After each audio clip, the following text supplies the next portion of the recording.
Show. Boa noite a todos, boa noite a todas. Bem-vindos a mais um Oficinema, hoje sobre o filme Revolver. Então, vamos conversar sobre o filme Revolver, dar nossas opiniões, né? Nossos pareceres, fazer nossa análise.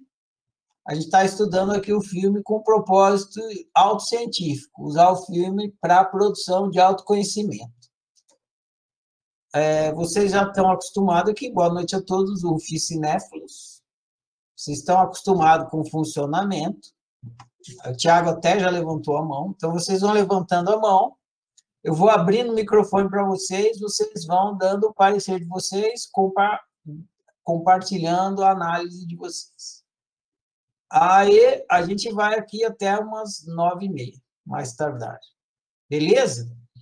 Então vamos começar essa nossa rodada aí. Espero que vocês tenham gostado do filme. Estou curioso para ouvir a análise de vocês. Cada um compartilhando aqui, a gente vai sair com uma boa reflexão hoje.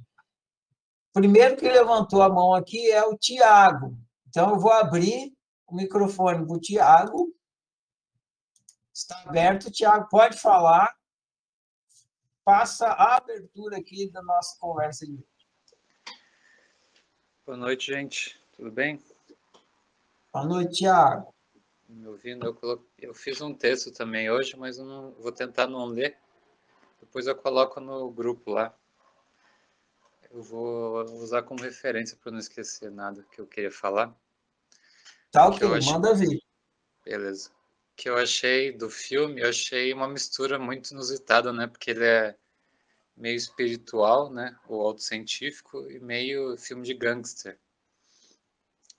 Esse diretor aí desse filme, ele fazia filme de gangster antes desse, e aí ele começou a namorar, acho que até casou com a Madonna, e ela tava no negócio da cabala na época, e ele pegou as influências, então ele misturou o mundo dele com o mundo dela, e ficou muito bom. Eu gosto muito desse filme.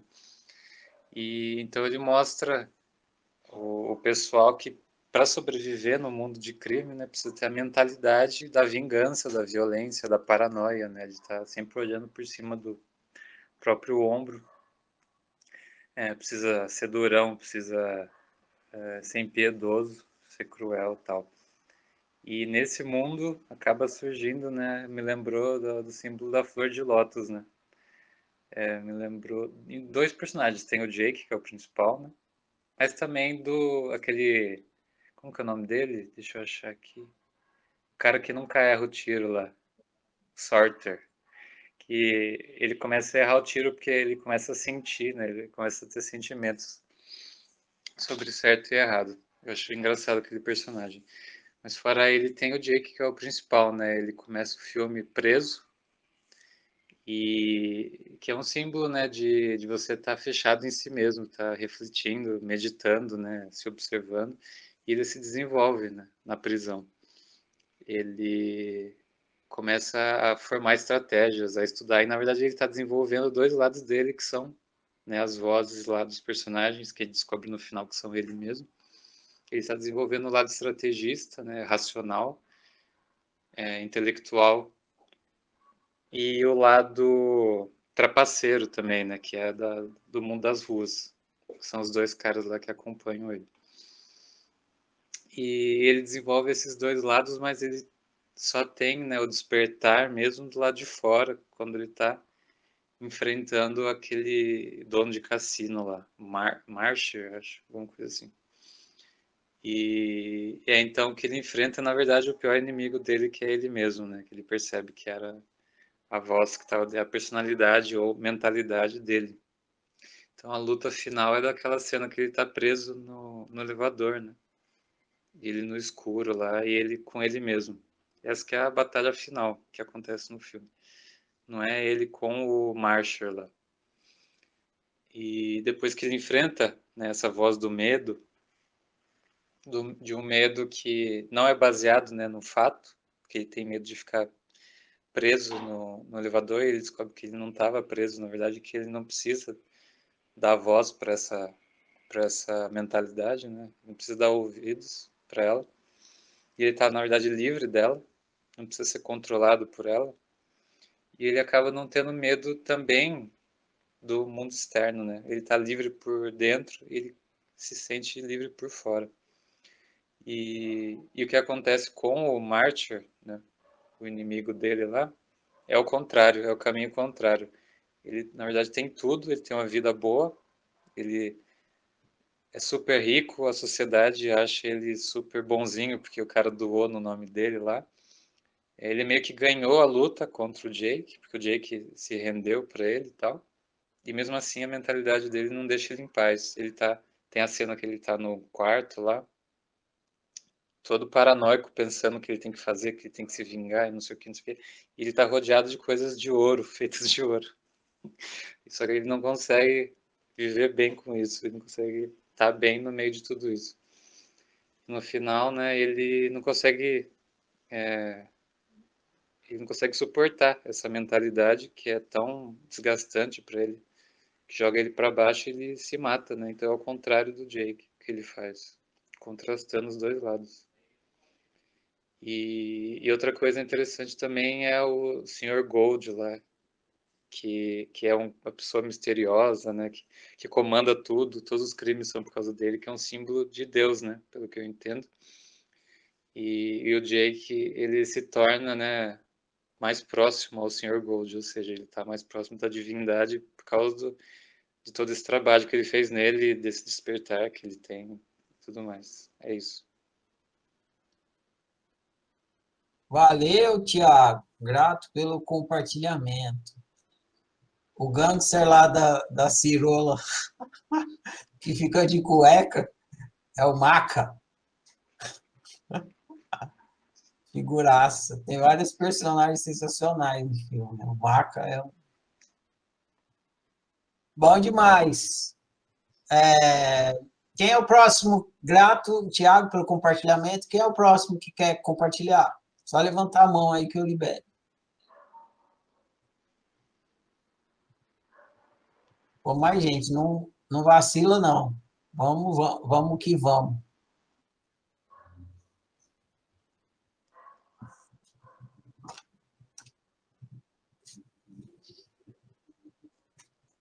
Uai, gente, levanta a mão aí. Aí. Microfone liberado, Sandra. Pode falar. Se quiser abrir o vídeo também, fica à vontade. Te agradeço.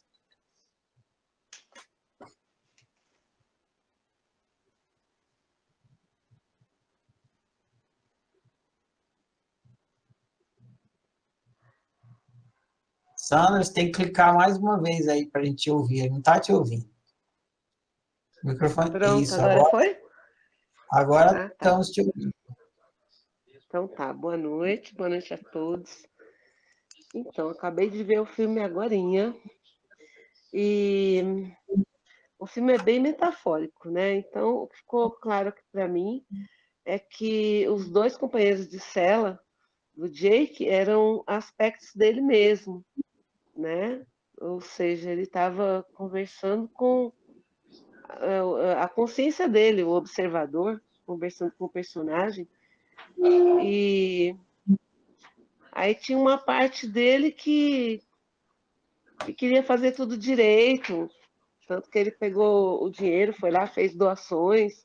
Então, um desses lados seria o ego, que queria sair em vantagem no fim da história, que estava contra o gangster, né? Um lado era do mal e o outro do bem.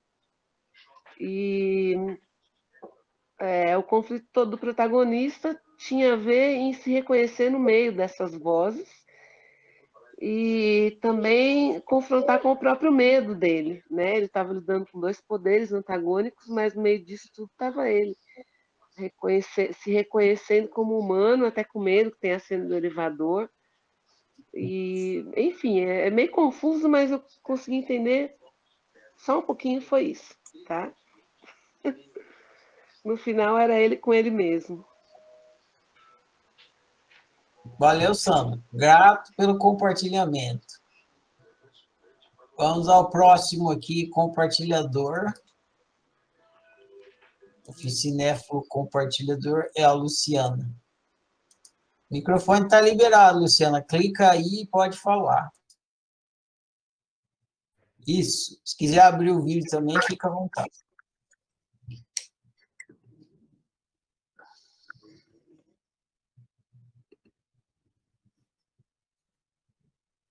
Nota na rede hoje, hein? Evidão.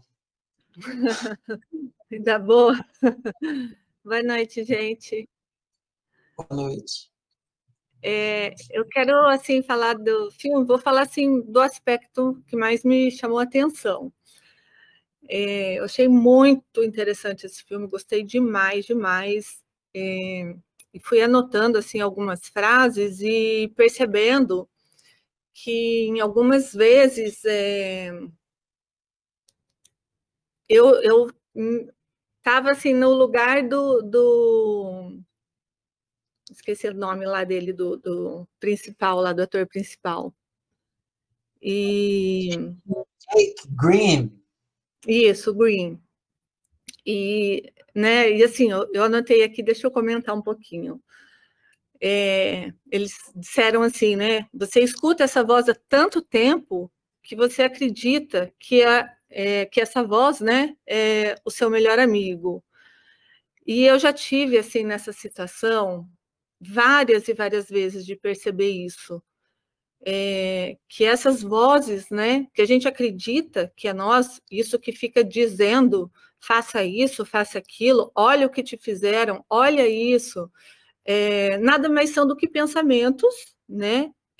Uma outra frase que eu achei interessante também, que eles colocam assim, né? Deixa eu ver aqui. Como que você acredita, alguma coisa assim, como que você acredita que isso existe, né? Se eu nem existo, alguma coisa, deixa eu ver onde que eu anotei aqui.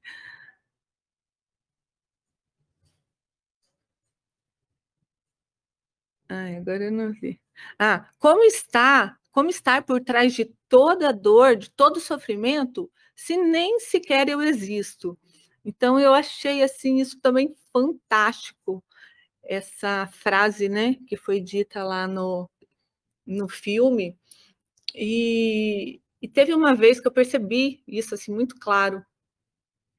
Eu estava muito brava com uma situação e eu percebi que eu estava brava, na verdade, com o que eu estava me dizendo, né, com os pensamentos ali que estavam surgindo. E eu percebi que quando aquilo ali se ia, né, quando aqueles pensamentos iam embora, não tinha nenhum problema. E eu falei, nossa, que coisa doida.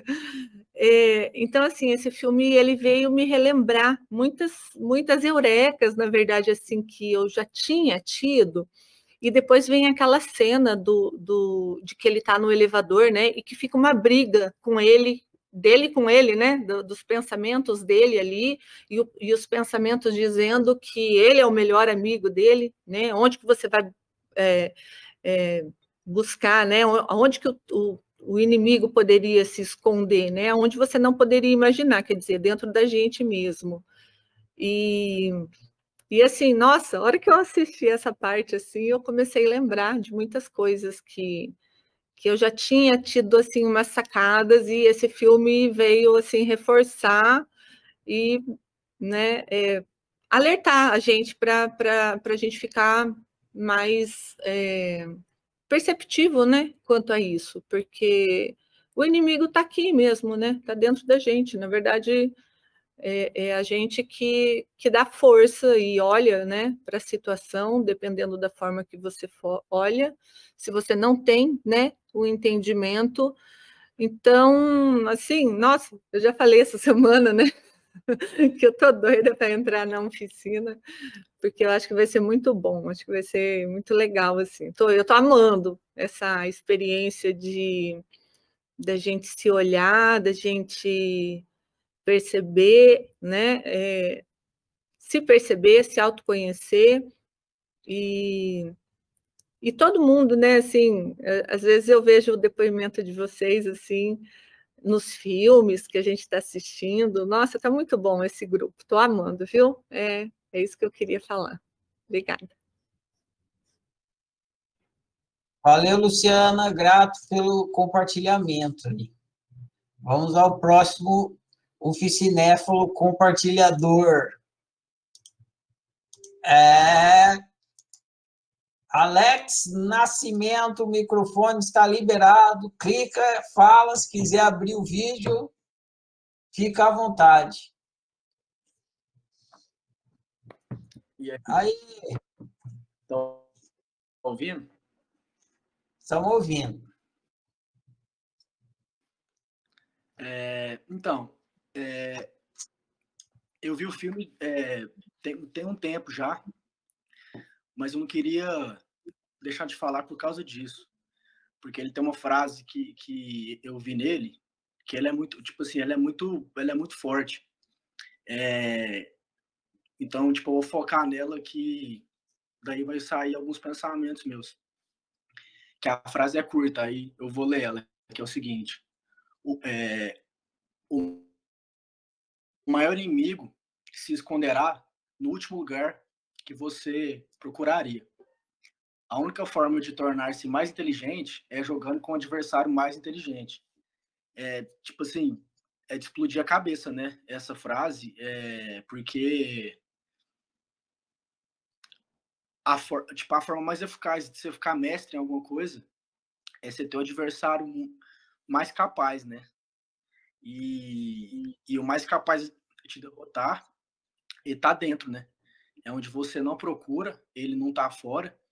E o filme vai tratando isso e vai dando passo a passo de como que é uma autoanálise, né? Ontem na aula a gente viu o Ferrari dividiu, né? Em autoanálise simulada e objetiva. E ficou muito claro que é um trabalho de 25 horas por dia. Porque o inimigo, entre aspas, que ele não é inimigo, ele é um degrau, né, que você tem que subir nele, porque inimigo, eu não acho que é inimigo, eu acho que é um catalisador de consciência, né? E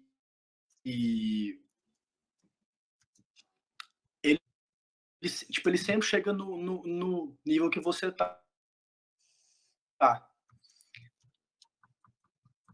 Se seu nível é iniciante, ele é iniciante. E se você sobe de nível, o inimigo, entre aspas, sobe de nível. Então ele sempre vai estar lá, 24 horas por dia. Então não tem descanso. Isso prova, né, mais que provado, a máxima que a oficina fala, que o viver é uma escola, né? Porque se assim não fosse, o inimigo não estaria dentro o tempo inteiro. Se assim não fosse, teria descanso, teria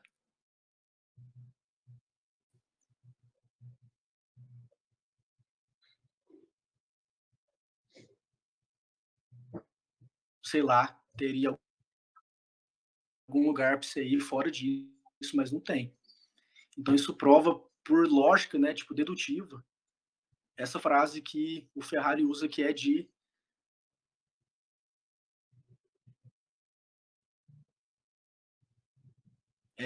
a única coisa a ser feita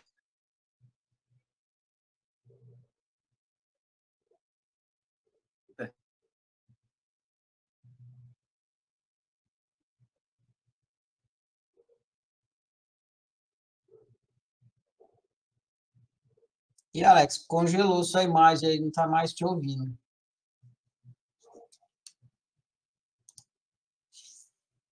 Só está vendo você com o olhinho de japonês. Congelou aí.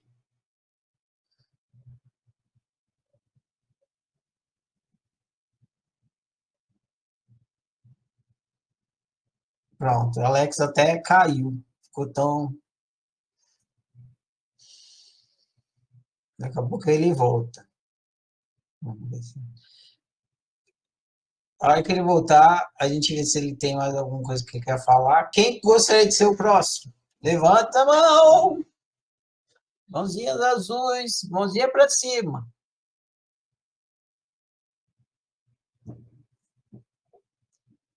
Vamos lá, gente. Gente.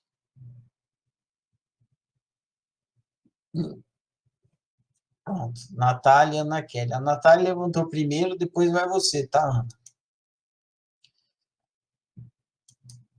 Pode falar, Natália, microfone liberado. Clica aí mais uma vez. Se você quiser abrir o vídeo, fica à vontade. E aí, moça?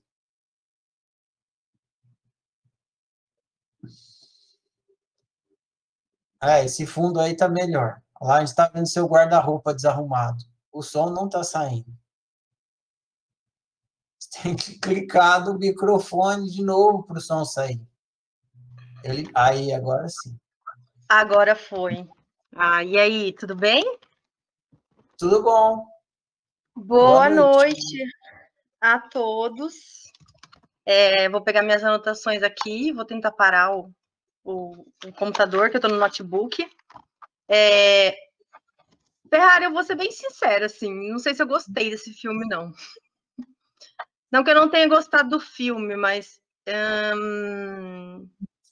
sabe assim, quando... Ai, eu não sei, eu acho aqueles filmes, assim, com muita cena forte, assim, de muita violência e muito...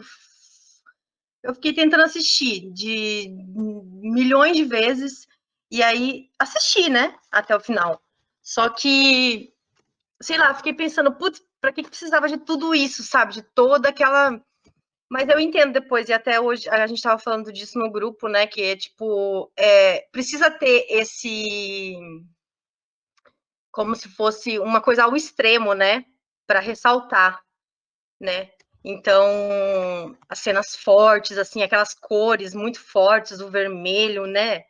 Então, eu acho que pesou, mas eu entendo o propósito, assim. Só que, assim, nem foi o filme que tanto me chamou a atenção, porque eu acho que essa semana eu fiquei muito envolvida com o livro. E aí, antes de assistir o filme, eu comecei a ler o livro, Um Somos Dois. E nossa, Ferrari, por que você não escreveu esse livro antes? Não entendo. Não entendo, porque esse livro é muito esclarecedor, assim. E principalmente quanto às questões que a gente sempre estuda na espiritualidade, sabe? Sobre o observador, assim. E não fica tanto na teoria. Então, parece que você está mostrando no livro mesmo a sua experiência, como que é para você o despertar existencial. E, nossa, foi muito legal. A conversa dentro também, a conversa dentro foi muito legal. Acho que foi uma das melhores, assim, que eu assisti. Não sei se por causa das perguntas também, ou a forma como você falou. Teve uma coisa que eu fiquei pensando e nunca tinha me tocado disso, e é óbvio, básico, né? Sempre é óbvio. Que quando a gente tem o despertar... para que a gente tenha o despertar existencial, a gente não pode focar muito. E é isso, é como se você olhasse, assim, a experiência tudo de fora, assim, e aí você visse tudo como se fosse uma experiência só, assim. Se é que eu já tive isso, não sei se eu já tive, mas a sensação, se eu tivesse, ou se eu tive, seria essa, sabe? De, tipo assim, de olhar tudo como se fosse uma experiência só. E tudo muito sincronizado, assim, tudo acontecendo ao mesmo tempo e tudo fazendo muito sentido. E aí isso me fez refletir como quando a gente foca demais em alguma coisa, isso é muito ruim. Não é que é muito ruim, mas a gente fica muito mergulhado na experiência. E parece que você não consegue enxergar, sabe, de uma maneira mais ampla. Então, é muito interessante você conseguir se distanciar, assim, que também é uma coisa óbvia, mas que não é fácil fazer. Também gostei da parte do livro, vou falar mais do livro do que do filme, mas tudo bem, né? Quando você falou que as coisas acontecem na tela, que a gente tem que estar na tela, porque é isso que eu sinto também. De que, sim, a gente tem que olhar e enxergar o ser por trás, mas não dá para ficar focando no existencial, porque aí você fez essa analogia da televisão e da tela, né? E, de fato, você tem que olhar para o que está acontecendo. Então, você tem que estar ali mais na tela do que na televisão. Acho que foi isso que você quis dizer, né? Nessa analogia. E porque as coisas estão acontecendo ali, na tela. Então, talvez para você ter um pouco mais de compreensão, você tem que mergulhar um pouco mais na experiência, assim. Que mais? Eu pensei muito no ego também, só que, tipo, tô tentando tirar essas ideias de ego, assim, né, da espiritualidade, que eu acho que, tipo, atrapalha mais do que ajuda, sabe? Mas me veio muito isso, assim, E também eu li que o Guy, o diretor, ele falou que esse filme, ele era uma explicação de como o ego funcionava. Era como se fosse ali, principalmente naquela cena do elevador, era mostrando como você se desvencilha do seu ego. Só que volta aquela história da espiritualidade, de que o ego é o grande inimigo, de o ego ser alguma coisa para a gente combater. E aí que, para mim, trava, assim, porque eu não vejo o ego como inimigo, eu sempre vejo ele como um aliado mesmo. Que é como, não, na verdade, não sei se é nem um aliado, mas eu vejo como um instrumento, o ego, assim, no sentido de eu, né? A pessoa, assim, né?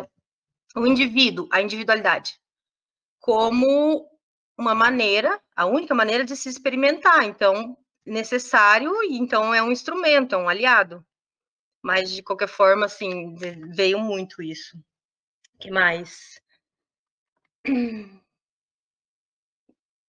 Eu acho que o Jack, ele passou o filme, assim, muito se misturando com essa parte mais inferior, com essa situação mais de trazer de mergulhar na experiência, não sei falar outra palavra, outra frase, mas de mergulhar na experiência, ele ficou muito mergulhado, muito identificado, assim. Então, tudo que acontecia era muito forte para ele. E só na cena do elevador que ele conseguiu, assim, né, se desvencilhar um pouco e ter que eu acho que seria, tipo, uma espécie de despertar espiritual. Eu fiquei pensando também por causa do livro, fiquei pensando por que é tão difícil a gente enxergar o observador, mas você já explicou no livro, então acho que eu não vou repetir, assim. É muito difícil enxergar uma coisa que a gente não enxerga, né? Tipo, que não tá na nossa visão, né? É só uma percepção. Então, é muito difícil você conseguir visualizar que existe algo além. Eu acho que é isso, deixa eu ver.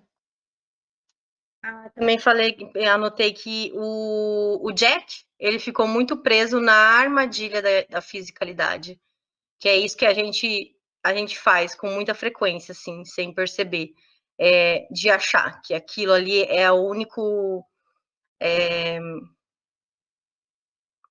conteúdo, que não tem nada além disso, sabe?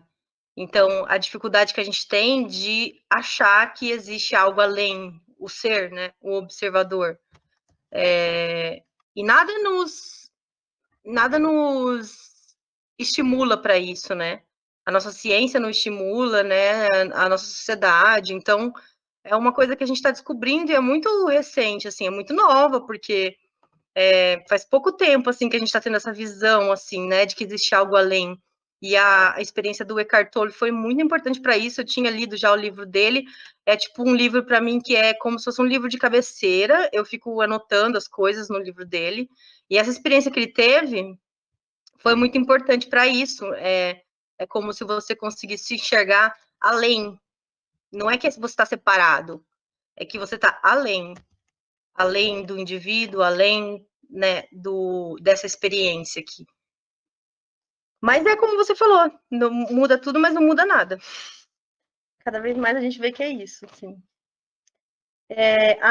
Por último, então, eu queria falar de quando eu tô muito mergulhada na experiência, porque eu me identifico muito com isso de esquecer que eu sou um ser. Eu esqueço, e aí eu volto. E como que eu faço para voltar? É quando eu tô sofrendo. Quando eu tô sofrendo, eu, tipo, meio que adiciono um gatilho falando assim, calma, calma. Você não tá sofrendo, você não quer dizer, não é que eu não tô sofrendo, mas eu falo alguma coisa do tipo assim, tem algo além desse sofrimento, sabe? Eu meio que falo isso para mim. E aí eu consigo não, mas eu tento enxergar assim de fora. Peraí, o que esse sofrimento está me trazendo? E que eu acho que isso é uma visão mais existencial. Eu acho que tem a ver mais com uma maneira existencial de enxergar. Então, é muito massa, assim, conseguir fazer isso, né? De conseguir estimular e fazer com que esse gatilho funcione no dia a dia, porque funciona muito. Não sei se eu tô sabendo explicar direito, porque eu nunca tinha pensado nisso. Isso foi uma coisa que eu percebi agora, assim, que eu faço isso. De tipo assim, no momento do sofrimento, eu me toco. Oh, calma aí, calma aí. Esse sofrimento é só uma partezinha do todo. Vamos enxergar de fora, sabe? E aí que eu faço, que eu me distancio.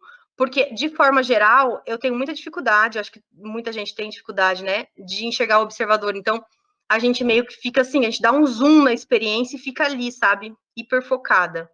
Então, é uma coisa que eu faço que eu gosto, que eu acho massa, assim. E é isso. E um beijo a todos, adoro ver as pessoas nos vídeos. E pronto, terminou minha análise. Valeu, Natália. Grato pelo compartilhamento. Nós vamos ao próximo aqui. A próxima era a Ana Kelly.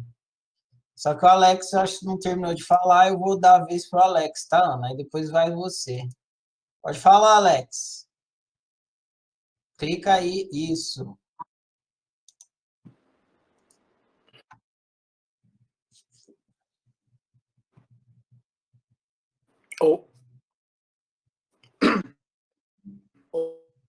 Valeu, Ferrari. Porque caiu aqui. Tá picando de novo, Alex. Mas agora eu... Deu certo. Então, aí só para acabar aqui meu raciocínio, eu tava falando... Eu tava... Tá ruim de novo? Eu vou tirar a câmera, ver se melhora. Você tá ouvindo aí agora? Melhor? Tá mais ou menos. Vai nessa, vamos ver o que dá. Alô? Tá, vai então lá. vamos lá. Se estiver ruim aí, você interrompe. Aí só para acabar aquele raciocínio, eu tava falando sobre perder e ganhar, né? Por que não é perder? E que o filme fala disso, né? Porque quando você perde pro seu inimigo, entre aspas, você não perde, né? Você ganha consciência. Então a mente ela não é inimiga. Ela trabalha a seu favor para despertar a consciência. Então quando você lida com o inimigo que já sabe tudo sobre você, não tem como você ganhar, né? Só perder. É como se fosse um xadrez, né? Você sempre pega uma máquina que nunca perde. Você não ganha e só vai perder. Mas a derrota, nesse caso, da mentalidade humana, ela é vitória, né? Vitória pela consciência. Então, eu acho que isso tem muito a ver naquela parte de admitir, né? Quando você admite, você tá mais perto da derrota. Só que a derrota, ela não existe, né? Ela só é vitória. Quando você percebe que o seu inimigo, que não é inimigo, ele tá a seu favor. A seu favor para o despertar, né? Porque o sofrimento vem para alertar e não para frear. É isso. E valeu aí. Obrigado. Valeu, Alex. Agora a gente ouviu tudinho.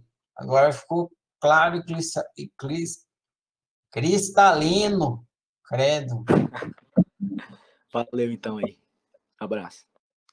Eu vou dar a vez agora para Ana Kelly, que era a próxima que levantou a mão. O microfone está aberto, Ana. Clica mais uma vez aí. Pode falar. Se quiser abrir a câmera, fica à vontade também. Boa noite, Ferrari. Boa noite a todos. Bem, bicho, eu vou falar. Esse filme, ele contou uma história sobre mim nesses últimos dias. Surtando mesmo, assim, toda essa briga, falatório, né, todo o Patrick falando. e eu ainda estou muito no altruísmo, né? Então eu tenho brigado muito comigo, porque, não sei o que, não, para, eu fico assim mesmo, enlouquecedoramente, para que não é, esquece o outro. E é muito difícil manter a sanidade com todas essas vozes, né? A gente tem, né, mais que uma falando, e eu, observador, dando um sutil toque, né? Que o observador ele dá um toque sutil, os outros gritam. E ter um sutil toque e conseguir compreender, se acalmar e tomar uma nova direção é bem difícil. Pegar o controle, né? Ter o controle sobre tudo isso que acontece dentro da nossa cabeça. E principalmente, como eu vi lá, né? Na verdade, ver que não existe bonzinho nenhum, que todo mundo é filho da puta, que todo mundo só está querendo, é filho da puta em termos, né? Na verdade, está todo mundo querendo ficar bem, viver bem. Mas quando eu descobri que eu não sou boazinha, né? Eu não faço bondade. Tudo que eu faço é em prol do meu bem viver, né? Não que eu não passo por cima do outro, né? Como ele mata o cara o louco da sunguinha lá, mata todo mundo. Ele é completamente surtado, aquilo ali, esse surto todo, eu não cheguei a esse ponto, mas a ponto de dar a volta e não conseguir olhar para o outro de uma forma que não seja egoísta, isso me deixa muito mal de ver que eu sou assim. Então, me causa transtorno, tristeza, e por hoje eu sei, né? E esse filme, ele relatou exatamente isso. Toda essa loucura, esse povo todo dentro da minha cabeça, essa falação, e eu observando e falando, caramba. Aí, quando vem o pico de estresse mesmo, aí eu respiro e falo, peraí, para. Eu chego a verbalizar. Às vezes vem tão forte que eu verbalizo, não fica só na mente. Falo, calma, dou um grito comigo, calma, cala a boca. Não é assim, não é isso. E exatamente surtando num quartinho, me debatendo ali, exatamente como o Jack. E vejo também a mudança do cara que nunca erra o tiro. Ele teve o lado dele, que a palavra não me vem nunca, que é o lado que tem carinho pelo outro, eu esqueço essa palavra. Então ele olhou para a situação e ele começou a mudar as atitudes dele e fazer escolhas, né? Esse é bom, esse é ruim, assim não. Ele sempre tinha uma meta, que era cumprir, ou ele foi pago para matar, então ele matava. Naquele momento ele decidiu averiguar e avaliar e ver o que seria melhor. Isso dá um alívio, saber que, né, calma, você não vai ser só egoísta, você vai conseguir, né? Você está se analisando, você está descobrindo que você é egoísta e está descobrindo toda essa loucura na sua cabeça, tudo isso. E o impacto foi muito grande. Eu já vi o filme, já é a segunda vez que eu vejo. A primeira vez foi muito difícil por causa da violência, né? Eu realmente não curto violência. O tiro me deixa muito sem chão. É o meu bicho-papão, que é favela, tiro, eu tenho muito medo. Mas essa segunda vez eu consegui assistir com um outro olhar. E foi impactante demais me ver ali nos personagens, né? Me coloquei um pouco em cada um, era eu o louco de sunga, era eu o Jack, né, surtando, era eu com tudo ali, e é o meu momento, estou exatamente dessa forma, e desesperada, porque é muito forte. Eu acho que esse renascimento, que eu acho que a oficina faz que a gente renasce, né? Esse renascimento está sendo para mim bem doloroso. É parto normal com pouca passagem, viu? É o que eu tenho para colaborar. Valeu, Ana. Grato pelo compartilhamento. Parto normal aí, com pouca passagem. É boa. Vai nascer nem que for no fórceps. Então tá, vamos para o próximo aqui. Lucélia, seu microfone está liberado. Só clicar e abrir. Se quiser ligar o vídeo, fica à vontade. Oi, gente, boa noite. Eu tô com fone. Será que está atrapalhando? Tá dando? Tá meio com chiadinho de fundo. Ai, Mas dá pra peraí. ouvir. Eu vou tirar o fone, então. Melhorou agora? Tá bem melhor. Quando fica com fone, parece que dá essa interferência. Então, esse filme, eu já tinha assistido ele há muito tempo, e eu meio que não gostei, porque eu achei ele que era um filme de violência. E aí, quando eu assisti ele ontem, eu fiquei pensando que ele meio que reflete a mente humana. Aquele turbilhão de coisa acontecendo, pensamento e tudo, e é meio como se estivesse descrevendo mesmo o pensamento dos personagens. E isso aí acontece com o personagem principal, com o Jake. Ele fica...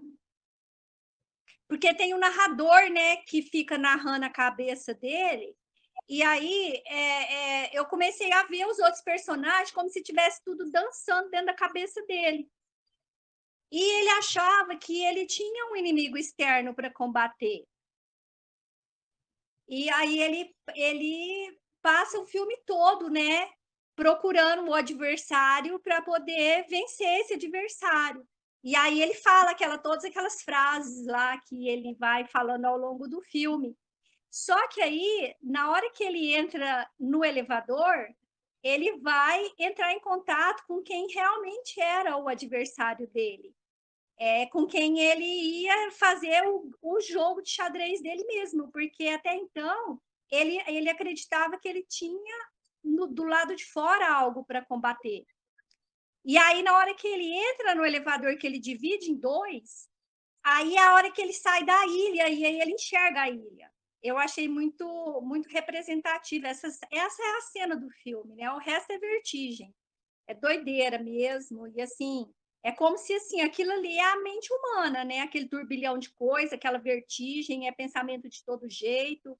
E aí ele meio que retrata isso nos personagens, né? O Lord John, o matador lá, que quando ele levanta o óculos, ele pega a arma e dá tiro para todo lado. Eu esqueci qual que é. O que no final lá salvou a menina e o irmão do Jake.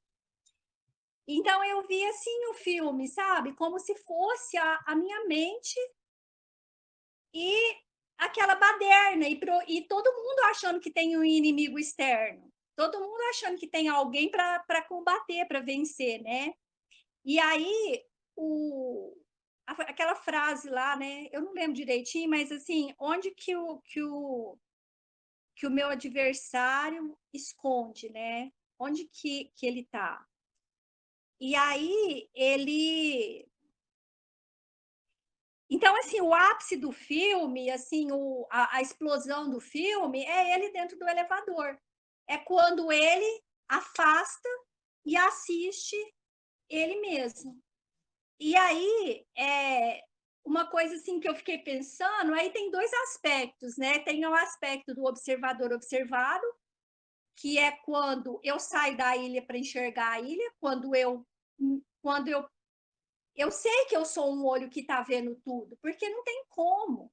Eu vejo os meus pensamentos, isso é inegável. Eu escuto a minha voz, é inegável. Eu vejo os meus medos, tudo isso é inegável. Então, eu sou um observador de mim mesma. Eu observo a minha realidade. Então, eu sou um olho que tudo vê. E esse tudo é tudo que eu enxergo, é tudo que é observado. E aí tem outro aspecto também, que é o do meu pessoal. Se eu não afasto da minha história para poder olhar para a minha história, de dentro dela, eu não vou conseguir fazer o meu autoconhecimento pessoal. Porque é isso que o Jake fez, ele saiu da ilha para ver a ilha. Ele saiu da história dele para poder ver a história dele. Aí acontece que a oficina fala para a gente, a história, aí eu vou descobrir o que a minha história tem para me contar. Porque se eu ficar rodando dentro da história, que é o que o Jake estava fazendo o tempo todo, ele não ia entender o que a história queria contar para ele, ele ia ficar preso no fato. É o que acontece quando o Ferrari falou isso na palestra de ontem, na conversa dentro de ontem. Quando eu fico... eu esqueci o que eu ia falar. Quando eu fico presa na... É isso, quando eu fico presa na história, eu não pego o que está acontecendo. Eu fico ali vivendo o passado, remoendo, chorando, sentindo as emoções tudo de novo, mas eu não estudo, eu não saio daquilo ali para poder enxergar o que aquela história tem para me contar. Então, assim, todo o trabalho de Diário da Consciência ajuda a gente exatamente a fazer isso. Sair da ilha para poder ver a ilha, sair da história para poder enxergar a história. É o que o Jake fez dentro do elevador. Ele saiu da história dele, daquela busca desenfreada para achar o inimigo, e ele achou quem estava ali, ele encontrou a resposta dele. Então, é isso, assim, nossa, esse filme, assim, ele foi sensacional para mim dessa vez, porque eu vivo mergulhada nas minhas histórias e querendo resolver a história dentro da história. Mas se eu não me distancio da história, eu não enxergo o que ela tem para me contar. Então, eu preciso realmente ser um analista. E um analista, ele põe a história no divã, ele põe o pensamento sentado lá e eu vai olhar para ele e entender. E aí eu sou, ao mesmo tempo, o meu observador, o observador de tudo, né, que está acontecendo, e eu sou o meu analista. Então, eu acho que e o Jake fez isso, e ele saiu dono de si de dentro do elevador, sensacional. É tudo que eu quero para mim, ser dono de mim. Porque até enquanto eu não viver desse jeito, eu vou estar de cabeça para baixo, igualzinho lá no filme, sendo arrastando de um lado para o outro e presa na história, né? Perdida na história.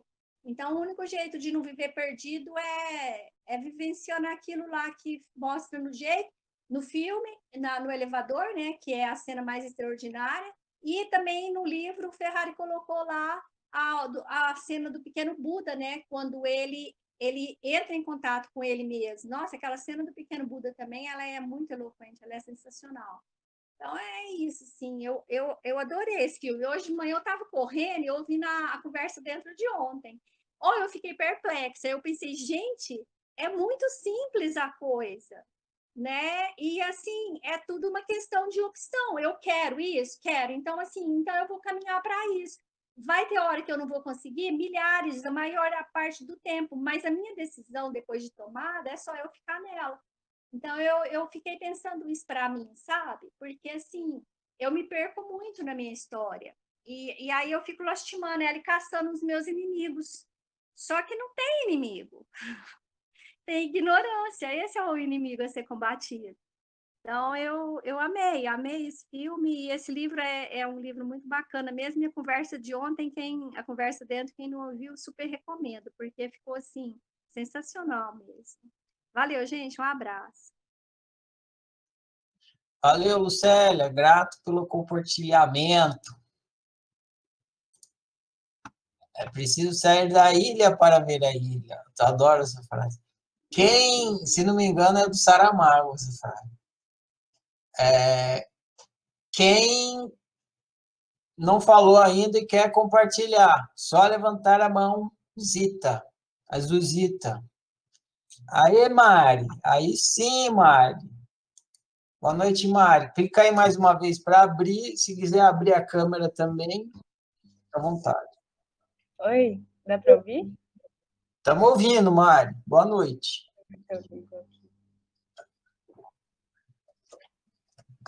Oi. Aê, ó, moça. Parece. Então, quando eu comecei a ver o filme, eu fiquei pensando bastante no altruísmo impositivo, né, em relação aos gangsters, porque eles estão sempre utilizando isso, que é a punição e a recompensa, através das armas e do dinheiro, né. Aí achei interessante na cena final, que o Jake vai lá no pé da cama, né, do cara, e aí com o intuito de ameaçar ele, né? Mas aí do nada ele começa a ter uma briga com ele mesmo, aí começa a falar cala a boca, e aí começa a meio que elogiar o cara, né?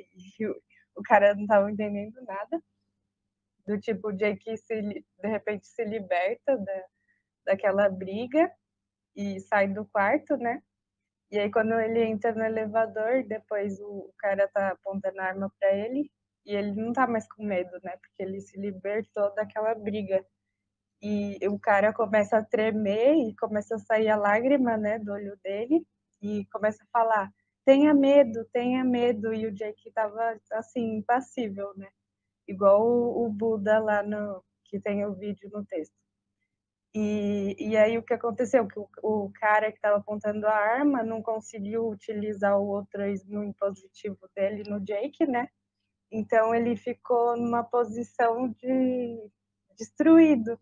E aí, tanto que na cena ele tá só de cueca, né? Meio que pelado, que simboliza, acho que, a vulnerabilidade dele naquele momento.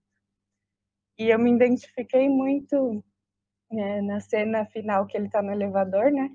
Porque eu acho que o ataque de pânico, e eu tenho muitos, e eu sei como é, acho que representa muito quando a gente tem essa briga interna, porque você tá tendo todas aquelas sensações fisiológicas, né, do tipo medo, taquicardia e tudo, e ao mesmo tempo na sua cabeça tá, não, para com isso, tem que ficar normal. Tipo, por fora você tenta ficar bem, mas por dentro você tá tendo aquela briga, né, igual ele tava, tipo, cala a boca, cala a boca.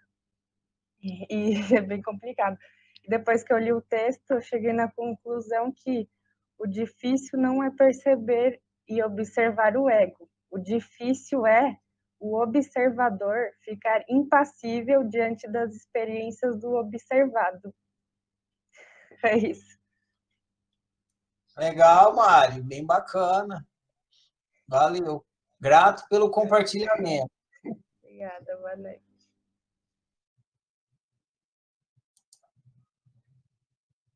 Isso aí, gente, bom demais. Quem mais? Tem mais gente aí que assistiu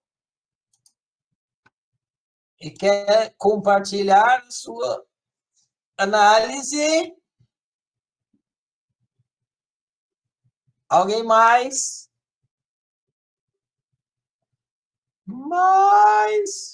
Cadê os oficinéfilos de minha pataca que não assistiram o filme essa semana? Como? Eu vou chamar o Jake para ir lá, o Maca, o Sorter. Ele não erra o tiro. Alguém mais? Dou-lhe uma. Aí, Valquíria. Pronto, Valquíria, seu microfone está liberado. Se você quiser abrir a câmera, fica à vontade. Tá bom, boa noite, Ferrari, boa noite a todos. Eu assisti o filme, gostei muito, gosto muito desse filme, só que eu achei que ia dar tempo de eu fazer aqui um resumo e não deu tempo, então eu vou falar só umas coisinhas aí.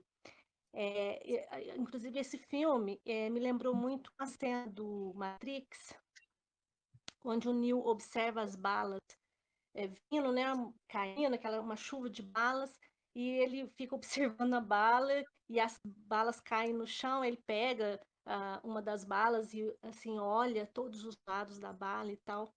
Me lembrou dessa cena porque é muito representativo essa questão dos pensamentos e tudo. E eu acho que o Mr. Green tinha ali duas dificuldades que aparecem no filme, né? A questão do elevador, dele se sentir super mal ali no elevador, que é muito representativo de algum sofrimento que a gente tem, e do apego dele ao dinheiro, né? Da ganância. E todos esses sentimentos estão meio que na periferia, né? Na superfície. E o Mr. Green, ele tem que descer naquele elevador, né? Ele tem que enfrentar, ele sempre querendo descer pela escada, mas ele teve que passar por aquele processo de descer pelo elevador, de se aprofundar. Para mim foi ali um descascar das cebolas, né? Quando ele faz toda aquela retrospectiva ali, desde lá né, que ele estava na cela, na solitária, ele vem repassando toda aquela história para ele entender aquelas vozes, para ele se desidentificar com aquilo. Me fez pensar muito nas nossas práticas no Eurecário, porque quando a gente começa o Orecário, que tem ali a linha do tempo, aquela história que eu conto é a história que eu acredito que eu sou, né? É o que eu estou identificada com aquilo, porque eu nasci e me deram um nome, e eu cresci acreditando que eu sou a Valquíria, que eu moro em Minas, e um monte de outras histórias que foram ali, um monte de outros traumas, né, que vão fazendo toda essa bagagem de memórias e de crenças, e eu me identifico com isso, de uma certa maneira. E ali no passo 7, né, quando eu conto a história, depois de já ter feito toda aquela análise, eu conto aquela história, mas eu uso um outro nome, eu uso no passado, eu crio um espaço entre eu e aquela história. Eu acho isso muito interessante, acho que é uma sacada da oficina, assim, fantástico, porque nesse momento é um momento que eu me desidentifico com aquilo ali, eu vejo que aquilo ali é fruto de crenças, é fruto de traumas mal resolvidos, né? E, nossa, esse filme é fantástico, né? Tem muitas frases que poderia, assim, são uma aula, uma verdadeira aula ali. Essa frase mesmo que o Alex falou, muito assim, muito verdadeira, né? Que o inimigo ele tá dentro, né? Que a gente, quer dizer, a gente acha que é o inimigo, mas ali é o gerador de output, né? Que eu fui ao longo dessa história, eu fui acrescentando ali, eu fui pegando de outras pessoas e todos os meus outroísmos que estão aqui e que eu preciso enfrentar, assim como o Mr. Green lá enfrentou o elevador, a cena do elevador também é fantástica. Eu acho que é real, né? O que a gente vive aí no dia a dia, nesse processo de autoobservação, de ver essas vozes aí nos dizendo, nos trazendo tanto sofrimento e esse momento dele olhar para as vozes e não se identificar com ela é fantástico. É isso. Valeu, Valquíria. Grato pelo compartilhamento. Estou fazendo uma anotação aqui. Tem mais 2 candidatos aqui, bacana. Então, Jorge, eu vou dar a vez para a Ana primeiro, que ela está aqui, depois vai você, tá, Jorge? Você provavelmente vai fazer o encerramento. Ana, tá liberado o seu microfone, pode falar. Se quiser abrir o vídeo também, fica à vontade. Você tem que clicar mais uma vez aí, Ana. Isso. Eu estava vendo a história, boa noite para todos. Eu estava vendo a história do diretor, que ele tinha feito filmes e que tinha recebido uma crítica muito boa, e depois ele fez outros filmes e a crítica caiu em cima dele com tudo. Ele chegou até a receber um troféu de pior diretor, então ele estava numa fase de muita dor, de muito fracasso. E esse filme, ele ficou fazendo num período de reclusão, passando toda essa dor. Então, acho que é por isso que no início do filme, ele vai falar do inimigo que se esconde dentro de você e que você tem que abraçar a dor. Que quando você abraça a dor, você consegue vencer o jogo. E o filme tem frases, assim, ótimas, e vai falar do observador, do observado, de se você não é o oponente, você é a vítima, e de você lidar com algo mais esperto, né? A coisa de você estar com uma pessoa mais inteligente, mais consciente, que você vai conseguir descobrir muito mais a seu respeito, que é a coisa do perder uma briga, ganhar a briga, de uma certa forma. E uma frase que eu gostei muito, eu gostei de várias frases, né? Mas uma frase que eu gostei muito é quando se diz assim: essas coisas de problemas não existem, são situações.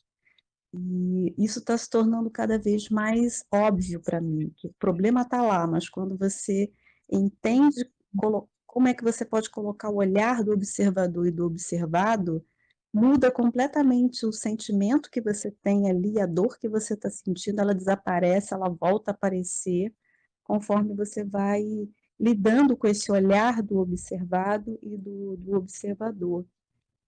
E que, quando fala o Sam Gold, que está ligado a essa analogia de Deus, que seria o Filho de Deus, do onipotente, onipresente. Então, eu acho que o diretor ele deu um mergulho na dor dele, abraçou e foi buscar tudo isso, foi buscar esse despertar psicológico, existencial, pessoal.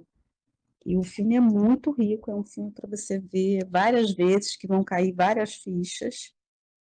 E eu fiquei assim, contente de saber que tem mais gente no mundo abraçando as suas dores e colocando essa experiência. E que cada dia mais eu me convenço que o caminho é realmente abraçar a dor. E ela realmente é minha melhor amiga, é a dor. E que eu fiquei assim bem animada. E achei interessante de ouvir as meninas falando sobre a violência do filme. Eu nem vi violência no filme. Eu só consegui enxergar essa coisa do observador, do observado, e que problemas não existem, só situações. Foi isso que eu percebi. Fim da minha análise. Valeu, Ana. Grato pelo seu compartilhamento. Bom demais. Vamos então ao próximo aqui, que é o Jorge Anderson. O microfone está liberado, Jorge. Se quiser abrir a câmera também, fica à vontade.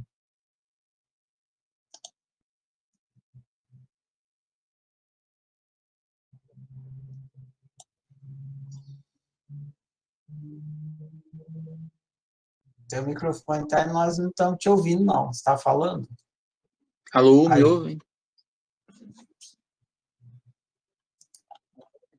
Tá. Sim, te ouço.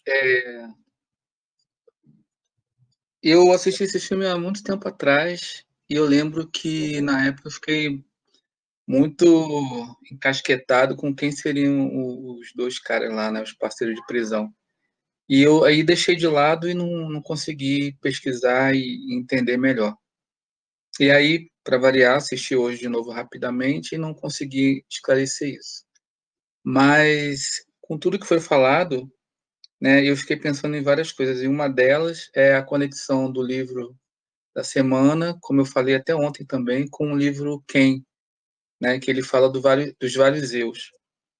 E eu comecei a perceber o filme também por esse viés, né? Não só de que eu sabia que tinha a ver com ego, que tinha a ver com a mente do Jake, com uma confusão ali, com um conflito interno, que a cena do elevador, né, clássica, mostrando isso.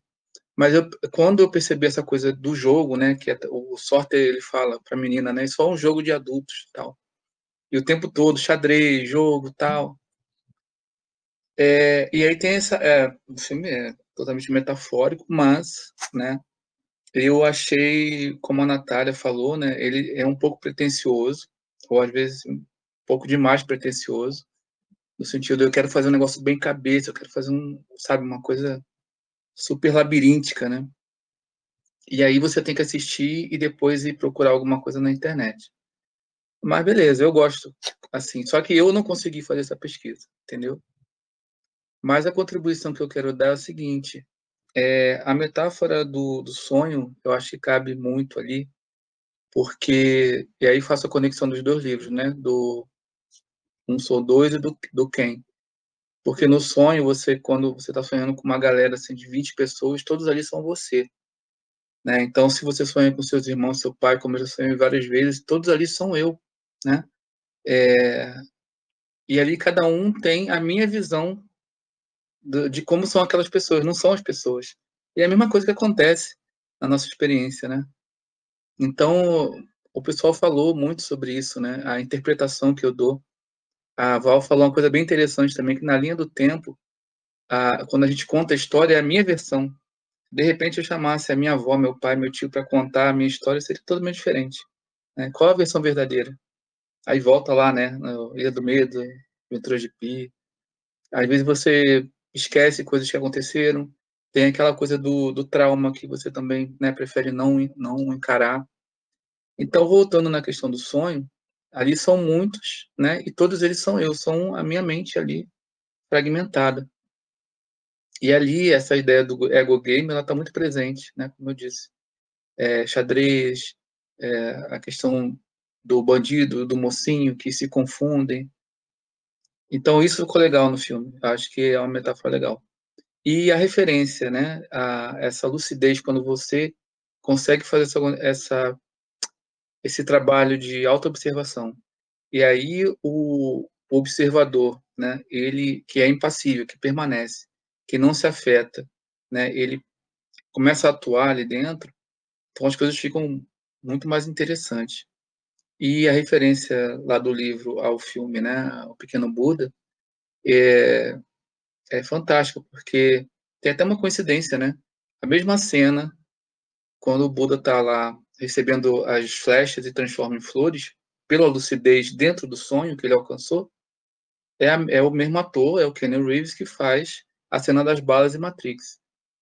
E essa questão de quando você alcança a lucidez e você tem o domínio total, né, tem a ver com o filme também. Quando ele começa a ganhar, quer dizer, ele sabe. Tem até um lance de física quântica ali, né, que estudou física quântica, e a teoria de tudo está muito na moda hoje, que se você descobrir o princípio desse universo fractal, você consegue descobrir como as coisas acontecem, se processam, até descobrir o futuro, passado e por aí vai. Então, descobrindo como é o jogo, como ele funciona, estando lúcido dentro do sonho, né, é ilimitado ali as possibilidades.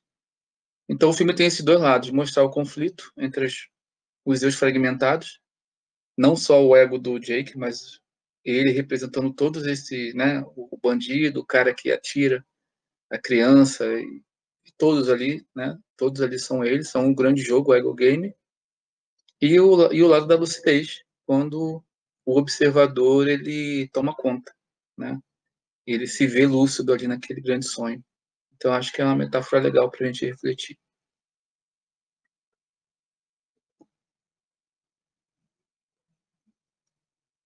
Valeu, Jorge. Grato pelo compartilhamento. Deu umas picotadas aqui, mas deu para ouvir. Não sei se foi aqui ou se foi para todo mundo, né? Mas aqui deu umas picotadas. Mas deu para ouvir, sim. Alguém mais? Temos aqui mais pouquinhos minutos. Hélio. Microfone liberado, Hélio. Pode falar, se quiser abrir o vídeo também fica à vontade. Boa noite a todos. Boa noite, Hélio. Mais um filme que a gente tem que parar, pensar e refletir, ter diversas interpretações, né? Eu achei que esse livro, esse filme lembra muito o Clube da Luta, né? Deixa várias interpretações para a gente pensar, né? Eu vi também que eu não sei se alguém já comentou, porque eu cheguei mais ou menos agora, que o Jack, ele encontra aquele dois personagens, né, o Ov e o Zack, né, que são inimigos ou amigos internos dele, né, que dentro da imaginação eles salvam a vida do Jack, mas na minha opinião, eles mostram para ele o materialismo, né? O quanto é difícil viver ali apegado àquilo, que nem ele falou assim, não, ele está devendo para mim ainda, não, mas ele tem que pagar, essas coisas, né? E aí, o que ele diz é que, pois vai aprender a nos temer mais do que o teu inimigo, e o seu pior inimigo é ele mesmo, né? Que seria ele mesmo. Então é uma história sobre o ego e o subconsciente aí, né? Que o Jack fala que somos macacos embrulhados internos, suplicando a aprovação dos outros ou seja, uma expectativa que o outro tem de nós. E tudo isso através do medo e do sofrimento, né? Também tem o lado obscuro aí do Sangold, né, que na tradução seria Filho de Deus, né, que tudo acontece também através desse personagem aí fictício, mas que ele era imaginário e temido dentro de todo o filme, todo o jogo, né? Todos temem e parece que todos devem algo a ele. E aí eu achei que entra aquele lado do Deus cobrador, a culpa do pecado e a trapaça que ele faz com tudo isso, né? Que o filme gera em tudo isso, né? Eu também achei que tem dois lados, né? Tem o lado do fracasso daquele Maca e tem o lado da superação aí do poder e do Jack mostrando que ele consegue, né? E a razão, né? Através do jogo do xadrez que mostra a persuasão dele, né? E o truque, né? Que ele usa, como a gente já estudou aqui, né? Que as pessoas não percebem que o cara ganha, ganha, ganha, mas na realidade elas estão sendo enganadas sem perceber que ele engana as pessoas, né? Conseguindo mostrar que ele ganha sempre, né? Eu acho que isso aí também, ó, o Jorge falou agora há pouco, né? Que eu tinha escrito aqui, mas tudo acontece dentro de nós a partir do despertar, né? Da lucidez, do observar aquilo que está dentro de nós mesmos, né? E essas interpretações, cada hora vem de um jeito, depende se a gente está propício a enxergar daquele jeito ou de outro, né? Dentro do observado e do observador. É isso aí. Obrigado. Valeu, Hélio. Bacana. Valeu pelo Valeu. compartilhamento. Obrigado. Alguém mais? Quem não falou ainda quer falar? Deve ser o tostão de análise. Dou-lhe uma. Dou-lhe duas. Dou-lhe 2,5. Dou-lhe 3. Então, vou eu agora. Yes! Vou abrir a câmera para vocês aqui. Me ver. Estão me vendo aí? O som tá ok?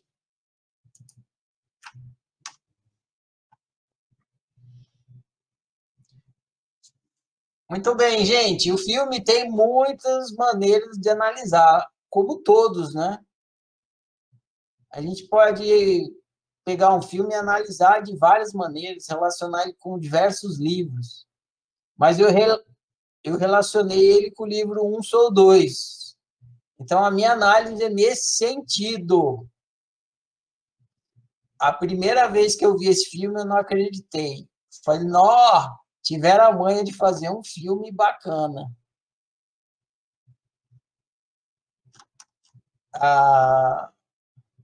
O que acontece quando... Tem coisas que, quando a gente vai explicar sobre autoconhecimento,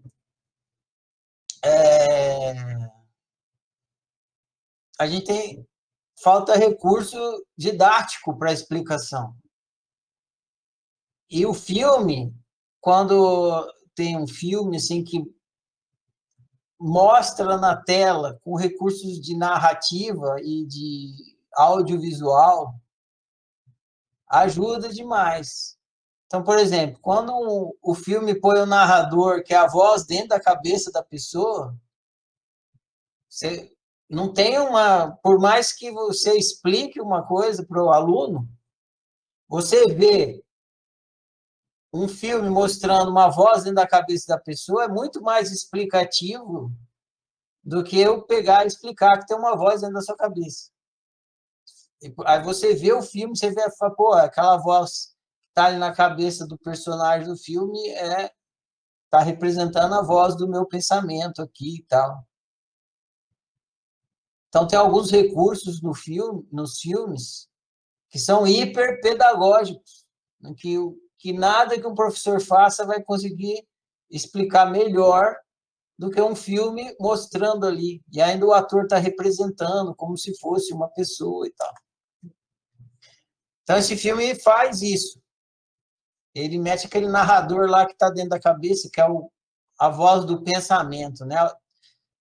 Tem filme que faz isso, tem livro que faz isso, e ajuda bastante a exemplificar sobre questões de autoconhecimento.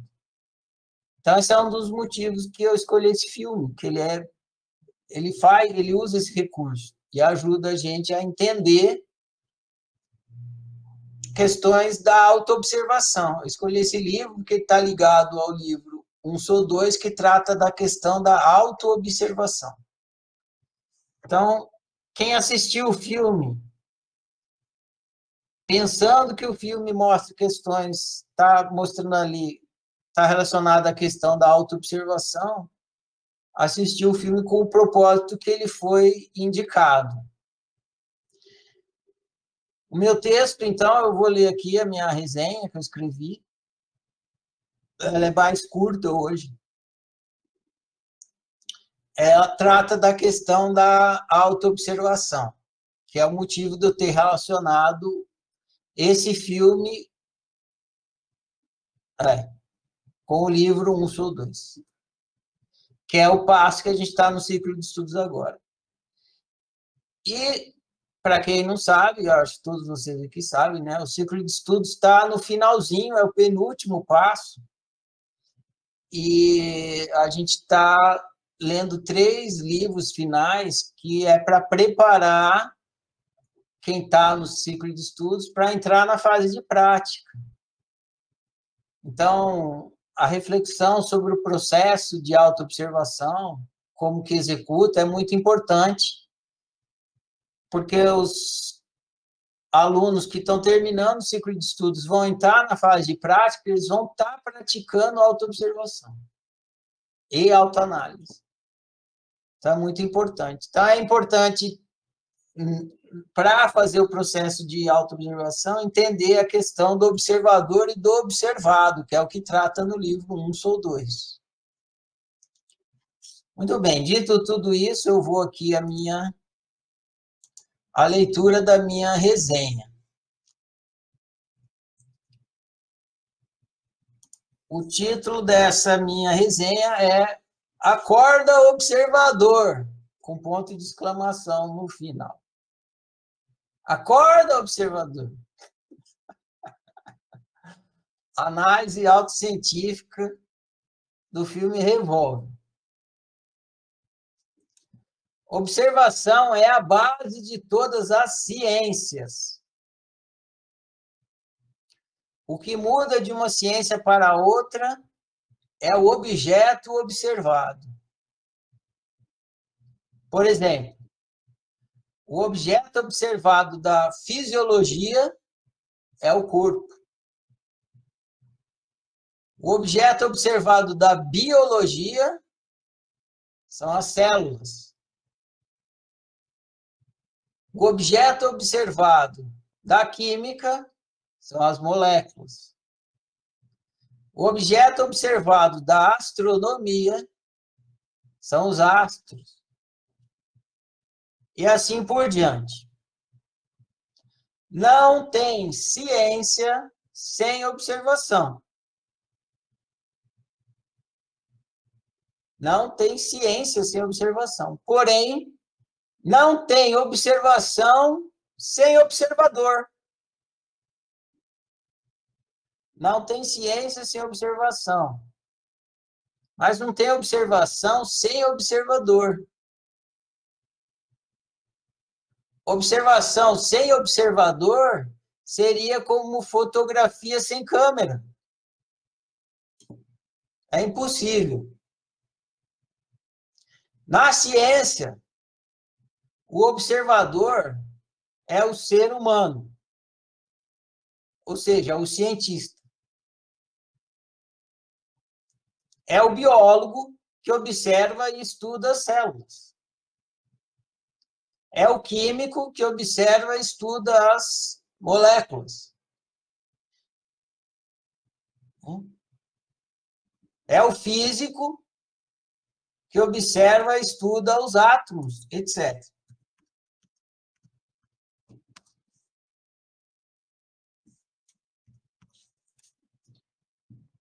Na ciência, o ser humano é o observador. E seu objeto de estudo é o observado. Mas na autociência, como é que fica? Quem é o observador e o observado? Na autociência. Na autociência, você é os dois. Observador e observado. Por isso que a prática da autociência é feita através da autoobservação. E como você faz para observar a si mesmo? Você é o observador e o objeto observado. E como você faz para observar a si mesmo? Usando os 5 sentidos, olhando para você, se apalpando, se cheirando, se lambendo? Não. Se você usar os sentidos para se conhecer, você estará conhecendo apenas o seu corpo, mas não a pessoa que você é. Se você usar os 5 sentidos para se conhecer, você vai ver o seu nariz, os seus dedos e tal, você vai ver o seu corpo. Pode apertar a sua mão. Mas você não vai conhecer a pessoa que você é. A pessoa que você é não é feita de carne e osso. Ela é feita de pensamentos, sentimentos, emoções, valores, crenças e desejos. Nada disso pode ser visto, apalpado, cheirado ou lambido. Então, você não consegue ver, nem apalpar, nem cheirar a pessoa que você é, porque você não consegue ver pensamento, lamber emoção, cheirar crença. Para observar sua personalidade, ou seja, a pessoa que você é, você deve usar um 6º sentido. 5 sentidos não servem. Você tem que usar um 6º sentido. Esse 6º sentido se chama autoobservação. É através da autoobservação que você vê, lambe, cheira e apalpa os seus pensamentos, sentimentos, emoções, valores, crenças e desejos.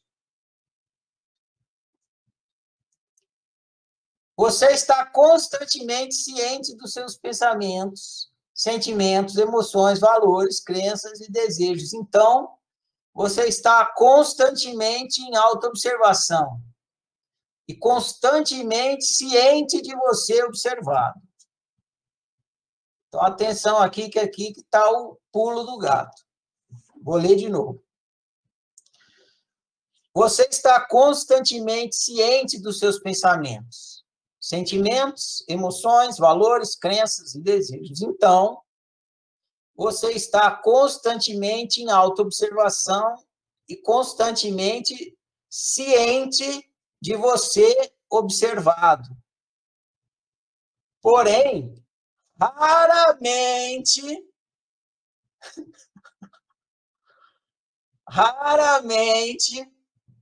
você está ciente de você, observador,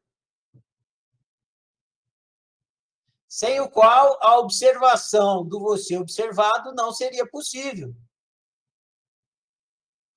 Não seria possível você estar ciente dos seus pensamentos, sentimentos, emoções, se você não fosse um observador disso. Só que raramente você se dá conta que você é observador disso, dos seus pensamentos, sentimentos, emoções.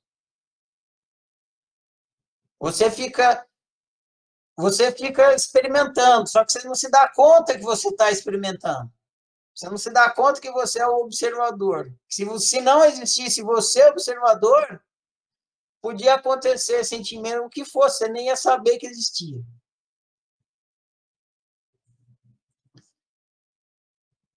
Então, você está constantemente ciente de você observado, mas raramente você está ciente de você observador. Despertar para você, observador, é muito importante para a prática de autociência.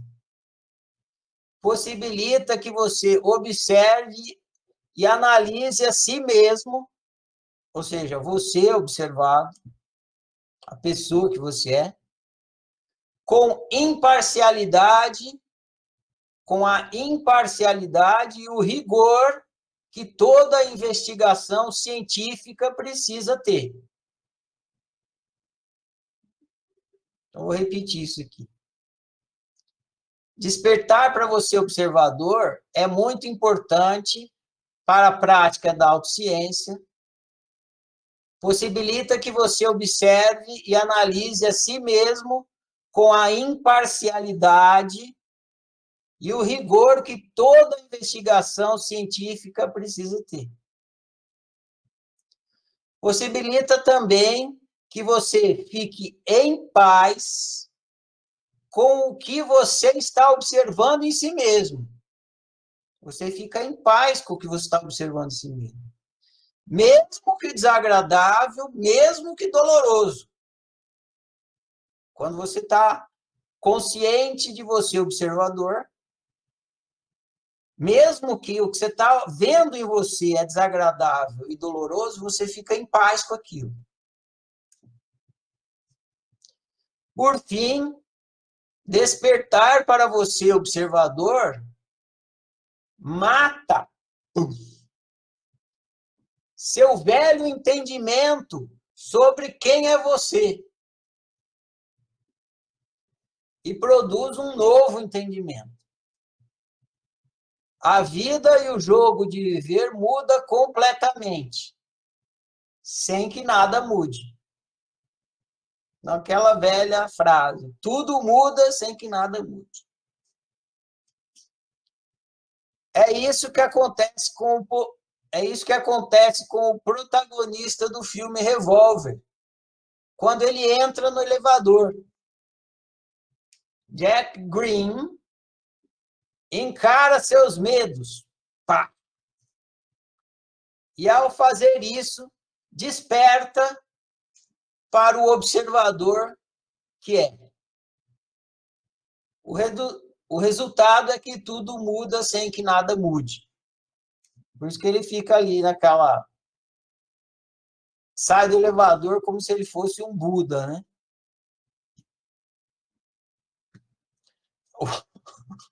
O elevador é a figueira dele. O Buda ficou sentado embaixo de uma figueira. O Mr. Green, Sr. Green, entrou no elevador. Claro que nada disso está explicitamente explicado no filme. O filme Revolver é um filme, não é uma palestra sobre autoconhecimento. É um filme. E, além disso, é uma história cheia de simbolismos. Mas, por trás dos simbolismos, busca transmitir essa mensagem. Acorda, Mr. Green! Ou seja, acorda, Observador. Fim da minha resenha. É isso aí, gente. O filme Revolver está ligado, foi colocado por conta disso aí, para a gente refletir sobre a questão do observador e do observado. Espero que ele tenha colaborado com isso, que ele continue colaborando. Quem quiser assistir de novo e considerar isso, vai curtir, né? É um filme que não é... Pelo menos, eu acho que dá para assistir várias vezes, cada vez a gente pega mais coisa, ele é muito rico. Vou falar o próximo filme aqui para vocês.